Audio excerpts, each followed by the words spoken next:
Tonight, the battle between Apple and the FBI. The tech giant says it's all about protecting your privacy, while the feds say it's all about national security.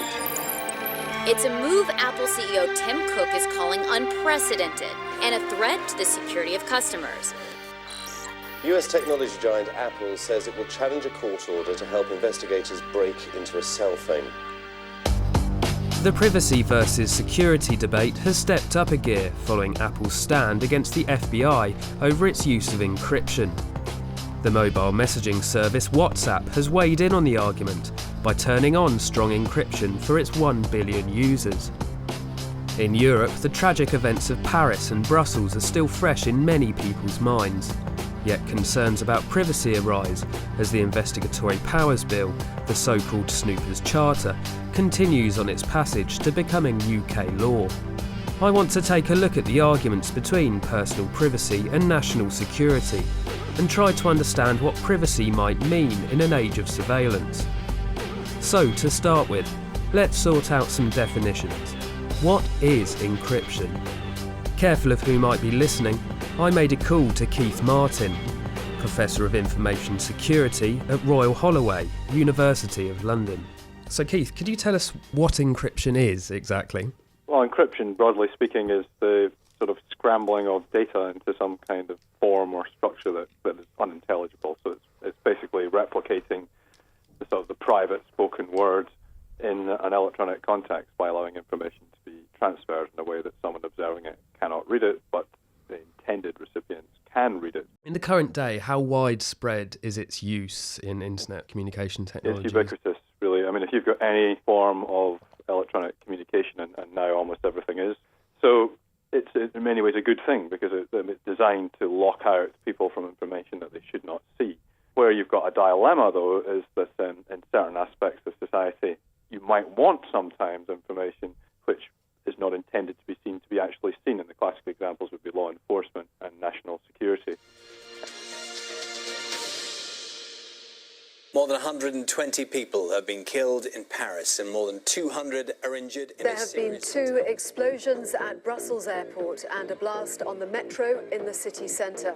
Police confirm at least... While it's unclear if strong encryption was used in either case, recent terror attacks have polarised opinion between privacy and surveillance advocates. There can be no liberty without security. Professor Anthony Glees is the director of the Centre for Security and Intelligence Studies at the University of Buckingham. What I'm strongly in favour of is keeping people safe. Britain is the safest country in the Western world. We saw in Brussels, security community, it was very fractured. Bits of it didn't speak to each other, totally dysfunctional, and allowed an awful carnage to take place. We saw the same thing in France, and in both countries there was a strong culture which said liberty is more important than security, free speech is more important than free speech under the law. I believe in having a security community that delivers security but lawfully. Now, the reason that Britain is the safest country in Europe, perhaps in the Western world, is because Britain has the most intrusive security and intelligence community. In that case, what would you say perhaps to someone of a more liberal disposition, or perhaps a privacy campaigner who believes that freedom and privacy are the most important aspects of our culture? I think this sort of privacy argument is utterly absurd, and these people dance around 2 issues: that privacy is extremely important and that people like me want to take away privacy and want to spy on every person in their own sitting room, and that the investigatory powers that our secret agencies have mean that every single person is under investigation. But what we do is not spy on everybody, we spy on anyone who could be a threat to us. How do you think encryption plays into all of this? Should anyone have the ability to communicate secretly beyond the scope of surveillance? The answer, Max, is very simple indeed. There should be no form of communication that cannot be read or listened to by our security community. The best way of Keeping people safe is to intercept the communications of people who mean to do us harm. Not everyone shares the opinion of Professor Glees. Back in London, I met with Harmit Kambo, the campaign manager for Privacy International, a charity attempting to raise awareness about privacy issues. In their cavernous HQ, I asked Harmit what it is about privacy that is so important. Privacy has always been important, but I think privacy is something that in some ways we could take for granted historically. But now that's changed. We spend so much of our time interacting with devices, sending emails, sending tweets, Facebook messages. All the technology that we use day to day now is generating data, and we need much greater understanding about how our data is used and by whom and for what reason. So how does encryption play into all of this? What do you see as the benefits of being able to be hidden online or be able to communicate secretly? We can't just see encryption as this thing about secrecy. We should never think about these things purely in terms of secrecy, because that suggests that you've got something sinister to hide. And this is really about privacy. You are entitled to be able to live your life privately. If we're going to live in an entirely free society where we're all free to be private online, perhaps those who wish to do us harm are going to exploit that privacy. In any democracy, if we want to live in democracy and in a free country where we have liberties, there are inherent risks to that. Now, let me be very clear, that is not to say that we should ever be complacent about threats to our security, but we must accept that that's an inherent part of being free. It seems as though we must make a choice between personal privacy and national security. Marianne Franklin is Professor of Politics and Global Media at Goldsmiths in London, but I spoke to her over Skype from New Zealand. I think a lot of political parties in the UK and the EU are really struggling with these challenges because they're technical challenges, they're legal challenges, and they're also social and ethical challenges. The problem with the way the media frames these topics and the spin doctors who are steering the media coverage or the sensations that guide the headline making is it's posed as an either or, security, state security versus privacy. It's not true. They're not mutually exclusive, and one should not be put ahead of the other, is the basic UN Human Rights Council position. Some have called for compromise between privacy and security by suggesting that encrypted technologies should be built with a so-called back door for security services.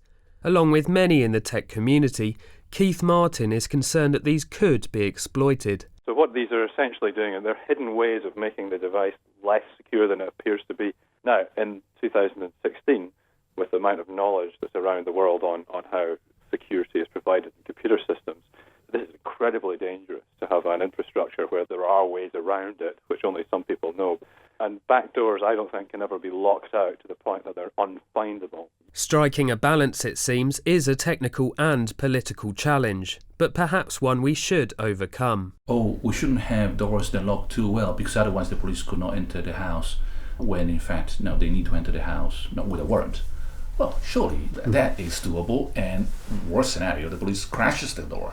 Not every day, not just by default, not as a normality. Luciano Floridi is Professor of the Philosophy and Ethics of Information at the Oxford Internet Institute.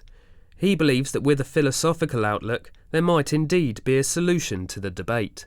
Inevitably, people get a little bit polarized. Now, those who are, for example, on the front line, say the security services, the police, they see what could be done by having more access to more data. And inevitably, they have in mind all the risks. They've seen what can happen. So inevitably, they tend to want less constraints. Meanwhile, people who are worried that this way we're actually losing the war, we're doing exactly what the terrorists would like us to do, transform our society into some kind of a dictatorship, or with a big brother, total lack of accountability. Well, they are concerned that we are adopting a self-defeating strategy. The way out is to have a clear sense of what it is for and build consensus bottom up. Like all alternatives, you need to see this in a diachronic, like through time perspective. If I tell you we have only one option, we either go to a Chinese restaurant or we go to an Italian restaurant, that is irreconcilable, either or. But if we have time in front of us, well, we can go to a Chinese today, and next weekend we go to an Italian. We have an agreement. Now, this is a time perspective that we need to adopt. The fight against terrorism, you need to identify your particular battle and tell people how long for. Secretary Theresa May. Thank you. Thank you, Mr. Speaker, and with permission, I would like to make a statement about the draft Investigatory Powers Bill and our commitment to providing a new law. The Investigatory Powers Bill is attempting to bring much needed legal clarification to existing laws. Controversially, it sets out strengthened surveillance measures for UK security agencies, while offering some new privacy safeguards. But it has been widely criticised for failing to properly address key areas like encryption. It also fails to provide a timescale for how long strengthened powers might last. If this is a war, we need to know how long it's going to last for.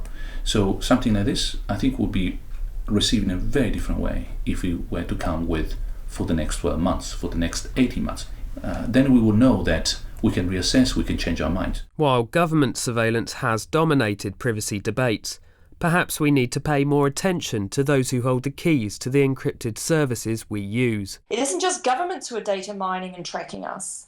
It is also the service providers that we are so dependent on. This is big business. And corporations have made very, very good PR out of this complete mess.